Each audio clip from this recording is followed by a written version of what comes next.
Hi friends, ഇന്ന് ഞാൻ share ചെയ്യുന്നത് ഒരു പായസത്തിൻ്റെ റെസിപ്പിയാണ്. അപ്പോൾ അത് നമ്മളെപ്പോഴും ഉണ്ടാക്കുന്ന പായസമല്ല കേട്ടോ, അത് പഴയ കാലത്തൊക്കെ ഉണ്ടാക്കിയിരുന്ന ഒരു പായസമാണത്. കുഞ്ഞിപ്പൊടി പായസം അല്ലെങ്കിൽ കുഞ്ഞിപ്പൊടി കറി എന്നൊക്കെ പറയാറുണ്ട്. നമ്മളവിടെയൊക്കെ കുഞ്ഞിപ്പൊടി കറി തന്നെയാണ് പറയാറുള്ളത്. അപ്പോൾ അന്നൊക്കെ എന്ത് പരിപാടി ഉണ്ടാകുന്ന സമയത്താണെങ്കിലും പാൽപ്പായസം ഒന്നും ഉണ്ടാക്കാറില്ല. ഇങ്ങനത്തെ പായസങ്ങളാണ് എല്ലാവരും ഉണ്ടാക്കാറുള്ളത്. അപ്പോൾ നല്ല ടേസ്റ്റി ആയിട്ടുള്ള നല്ലൊരു പായസമാണ് കേട്ടോ അത്. അപ്പോൾ നമുക്ക് വീട്ടിലെപ്പോഴും ഉണ്ടാകുന്ന സാധനങ്ങളുമാണ് ഇതിന് നമ്മൾ ചേർക്കുന്നത്. അപ്പോൾ റെസിപ്പിയിലോട്ട് പോകുന്നതിന് മുമ്പായിട്ട് എൻ്റെ ചാനൽ സബ്സ്ക്രൈബ് ചെയ്യാത്തവരുണ്ടെങ്കിൽ സബ്സ്ക്രൈബ് ചെയ്യുക. അതുപോലെ നിങ്ങൾക്ക് ഇഷ്ടമാണെങ്കിൽ നിങ്ങൾ ലൈക്ക് ചെയ്യുക, അതുപോലെ ഷെയർ ചെയ്ത് കൊടുക്കുക. അപ്പോൾ ഈ പായസം അല്ലെങ്കിൽ ഈ കറി എങ്ങനെ ഉണ്ടാക്കുന്നത് നോക്കാം. ആദ്യം തന്നെ ഒരു പാത്രം അടുപ്പത്ത് വെച്ചിട്ട് അതിലേക്ക് 1 കപ്പ് വെള്ളം ഒഴിക്കുന്നുണ്ട്. ഇത് നമുക്ക് കുഞ്ഞിപ്പൊടി ഉണ്ടാക്കിയെടുക്കാൻ പൊടി വാട്ടാനുള്ളതാണ് കേട്ടോ അത്. ഇതിലേക്ക് ആവശ്യത്തിന് ഉപ്പിട്ട് കൊടുക്കുക. 1 കപ്പ് വെള്ളം വേണം 1/2 കപ്പ് പൊടിക്ക് കേട്ടോ. വെള്ളം തിളച്ചിട്ടുണ്ട്. തിളച്ചതിന് ശേഷം നമ്മൾ പത്തിരിക്കൊക്കെ എടുക്കുന്ന അതേ അരിപ്പൊടിയാണ് 1/2 കപ്പ് പൊടി ഞാൻ ഇട്ടെടുത്തിട്ടുണ്ട്. പൊടിൻ്റെ ഇരട്ടിയാണ് നമ്മൾ വെള്ളം ചേർക്കേണ്ടത് കേട്ടോ, അതൊന്ന് ശ്രദ്ധിക്കുക. ഇത് നമുക്ക് നന്നായിട്ടൊന്ന് ചെറിയ തീയിലിട്ടിട്ടൊന്ന് മിക്സ് ചെയ്യാം. നമ്മൾ പൊടി പത്തിരിക്കൊക്കെ വാട്ടുന്ന അതേപോലെ തന്നെയാണ്.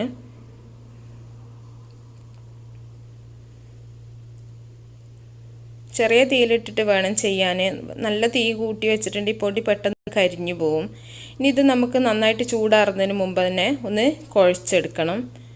അപ്പോൾ ഞാനൊരു പ്ലേറ്റിലേക്ക് മാറ്റിയിട്ട് ഇതൊന്ന് കുഴച്ചെടുക്കുന്നുണ്ട്. അപ്പോൾ നിങ്ങൾക്ക് കൂടുതൽ ഇത് വേണം, കൂടുതൽ പായസം ചെയ്യുകയാണെങ്കിൽ ഇതിലും കൂടുതൽ നിങ്ങൾ പൊടി എടുക്കുക കേട്ടോ. അപ്പോൾ ഞാനൊരു 1/2 കപ്പ് വെച്ചിട്ടാണ് ഇന്ന് പായസം ചെയ്യുന്നത്. ഇത് നമുക്ക് നന്നായിട്ടൊന്ന് കുഴച്ചെടുക്കാം. ഇപ്പോൾ അത്യാവശ്യത്തിന് ഇതായിട്ടുണ്ട്, സോഫ്റ്റ് ആയിട്ടുണ്ട്. ഇനി നമുക്ക് കുറച്ച് അരിപ്പൊടി ഇട്ടെടുത്തിട്ട് ഇതൊന്ന് പിടിയാക്കിയിട്ടൊന്ന് ഉരുട്ടിയെടുക്കണം. ഇത് നിങ്ങൾ ഓയിലൊന്നും തേച്ചിട്ട് ചെയ്യരുത് കേട്ടോ, അപ്പോൾ നമ്മുടെ പായസത്തിന് ആ എണ്ണൻ്റെ ടേസ്റ്റൊക്കെ ഉണ്ടാവും. ഇത് നമ്മൾ ഇതുപോലെ തന്നെ പൊടി കയ്യിലെടുത്തിട്ട് വേണം ഓരോന്നായിട്ട് ഉരുട്ടിയെടുക്കാൻ. കുറച്ച് കയ്യിലിങ്ങനെ ഒട്ടിപ്പിടിച്ചാലും ഇതില്ല. അപ്പോൾ കുറച്ച് സമയമൊക്കെ എടുക്കും കേട്ടോ നമുക്ക് ഈ പിടിയൊന്ന് റെഡിയാക്കി എടുക്കാൻ വേണ്ടിയിട്ട്. അപ്പോൾ വീട്ടിൽ ആരെങ്കിലുമൊക്കെ ഉണ്ടെങ്കിൽ എല്ലാവരും കൂടെ ഒന്നിച്ചൊക്കെ ചെയ്യുകയാണെങ്കിൽ പെട്ടെന്ന് തന്നെ ആയി കിട്ടും. അപ്പോൾ ഈ ഒരു വലുപ്പത്തിലാണ് ഞാനിന്ന് പിടി ഉണ്ടാക്കുന്നത്. അപ്പോൾ നമ്മുടെ കണ്ടാലൊരു ചോറിൻ്റെ ഒക്കെ ആ ഒരു സൈസിലാണ്. ഇതൊരു പാത്രത്തിലേക്ക് ഇട്ട് കൊടുക്കുക. ഇത് തമ്മിൽ ഒട്ടി പിടിക്കൊന്നുമില്ല കേട്ടോ, നമ്മൾ പൊടി വെച്ചിട്ട് ഇങ്ങനെ ഉരുട്ടിയെടുക്കുക ആയതുകൊണ്ട് ഒക്കെ സെപ്പറേറ്റ് ആയിട്ട് തന്നെ നിൽക്കും. അപ്പോൾ ഞാനിത് പിടി ഉണ്ടാക്കട്ടെ. അപ്പോൾ മുഴുവനും കൂടി കാണിക്കുമ്പോൾ വീഡിയോ ഒരുപാട് ലെങ്തി ആയി പോകും, അതുകൊണ്ടാണ്. എല്ലാവർക്കും മനസ്സിലായിട്ടുണ്ടാവുമെന്ന് വിചാരിക്കണം. ഇനി നമുക്ക് പായസം റെഡിയാക്കാൻ വേണ്ടിയിട്ട് ഒരു പാത്രം അടുപ്പത്ത് വെക്കാം. ഇതിലേക്ക് ഞാൻ 200 ഗ്രാം ശർക്കര ഉരുക്കി അരിച്ചെടുത്തിട്ടുള്ളതാണ്, അത് ഒഴിച്ചു കൊടുത്തിട്ടുണ്ട്. അപ്പോൾ ഈ ശർക്കര പാവ് ഒന്ന് തിളച്ച് കിട്ടണം കേട്ടോ നമുക്ക്. അപ്പോൾ ഇതൊന്ന് തിളച്ചിട്ടുണ്ട്. തിളച്ചതിന് ശേഷം നമ്മൾ ഉണ്ടാക്കി വെച്ചിട്ടുള്ള കുഞ്ഞിപ്പൊടി ഇതിലേക്ക് ഇട്ട് കൊടുക്കുക. തിളച്ചതിന് ശേഷം മാത്രമേ ഇടാൻ പാടുള്ളൂ കേട്ടോ, തിളക്കുന്നതിന് മുമ്പ് ഇട്ട് കൊടുക്കരുത്. അപ്പോൾ പിടിയൊക്കെ ആകെ പൊട്ടി പായസത്തിലാകെ ഇതായി പോകും. അതുകൊണ്ട് ഇങ്ങനെ ശർക്കര പാവ് തിളച്ചതിന് ശേഷം മാത്രം ഇട്ട് കൊടുക്കാൻ പാടുള്ളൂ. ഇതൊന്ന് തിളച്ച് വരുന്നുണ്ട്.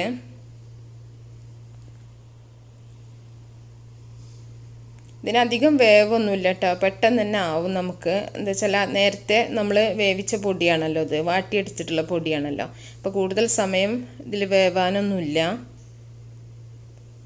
ഇനി ഇത് നന്നായിട്ടൊന്ന് തിളച്ച് വരട്ടെ. ഈ സമയത്ത് നമ്മൾ തേങ്ങാപ്പാലാണ് ചേർക്കുന്നത്. ഞാൻ 1 തേങ്ങൻ്റെ പാലെടുത്തിട്ടുണ്ട്. അത് ഞാൻ 1/4 പാൽ അങ്ങനെ സെപ്പറേറ്റ് ആക്കിയിട്ടൊന്നുമില്ല. 1 തേങ്ങ ചിരകിയിട്ട് മിക്സിയിലിട്ട് അടിച്ചിട്ട് അതിൻ്റെ പാൽ ഒന്നിച്ചുകൊണ്ട് എടുത്തിട്ടുള്ളതാണ്. തേങ്ങാപ്പാലും കൂടെ ചേർത്തിട്ട് നമുക്കൊന്ന് ചെറുതായിട്ടൊന്ന് ഇളക്കി കൊടുക്കാം. തേങ്ങാപ്പാൽ ചേർക്കണം കേട്ടോ, എന്നാലും അതിൻ്റെ ടേസ്റ്റ് കറക്റ്റ് കിട്ടുള്ളൂ. ഇനി ഇതിലേക്ക് നമ്മൾ ചേർക്കേണ്ടത് കുറച്ച് ചിരകിയ തേങ്ങയാണ്. അപ്പോൾ തേങ്ങ നിങ്ങളുടെ ഇഷ്ടത്തിനനുസരിച്ചിട്ട് നിങ്ങൾക്ക് കൂടുതൽ ചേർക്കണമെങ്കിൽ അങ്ങനെ ചേർക്കാം.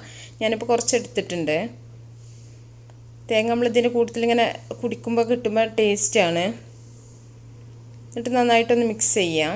അപ്പോൾ തിളച്ച് വന്നിട്ടുണ്ട് നമ്മുടെ പായസം.